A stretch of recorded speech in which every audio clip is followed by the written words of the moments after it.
മലയാള സിനിമകളിൽ വർദ്ധിക്കുന്ന വയലൻസ് രംഗങ്ങൾക്കെതിരെ രൂക്ഷ വിമർശനവുമായി സംസ്ഥാന ചലച്ചിത്ര അക്കാദമി.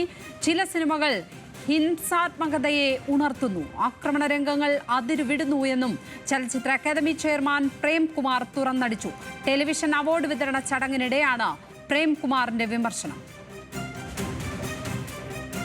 പല സിനിമകളും നമ്മൾ മനുഷ്യനിലെ ഹിംസാത്മകതകളെ മുഴുവൻ ഉണർത്തുന്ന, മനുഷ്യനുള്ളിൽ ഉറങ്ങിക്കിടക്കുന്ന വന്യതയെയും മൃഗീയ വാസനകളെയും ഉണർത്തുന്ന, കൊലപാതകങ്ങളൊക്കെ വല്ലാത്ത ക്രൂര വിനോദങ്ങളായി ആഘോഷിക്കുന്ന സിനിമകൾ, സമകാലീന സിനിമകളെ കുറിച്ച് ചിലതിനെ കുറിച്ചാണ് ഞാൻ പറയുന്നത്.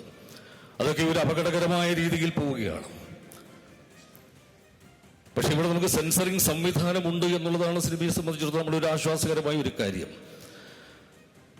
ഇതിനെയൊക്കെ നിരീക്ഷിക്കാൻ, കൃത്യമായി വിലയിരുത്തലുകൾ നടത്താൻ, അതിൻ്റെ മേൽ ചില നിയന്ത്രണങ്ങൾ വരുത്താൻ, ചില തിരുത്തലുകൾ നിർദ്ദേശിക്കാൻ ഒക്കെയുള്ള സംവിധാനങ്ങൾ ഉള്ളപ്പോൾ, സെൻസറിങ് സംവിധാനങ്ങൾ ഉള്ളപ്പോൾ തന്നെ അതിനെയൊക്കെ മറികടന്നുകൊണ്ട് ക്രൂരതയുടെയും പൈശാചികതയും ഒക്കെ ബീഭത്സമായ ദൃശ്യങ്ങളൊക്കെ അതിന്റെ പുതിയ പുതിയ ആവിഷ്കരണ രീതികൾ പരീക്ഷിക്കുന്നതിൽ കൗതുകം കണ്ടെത്തുന്ന പുതിയ ചലച്ചിത്ര പ്രവർത്തകരെ കുറിച്ചും കൂടിയൊക്കെയാണ് ഞാൻ പറയുന്നത്.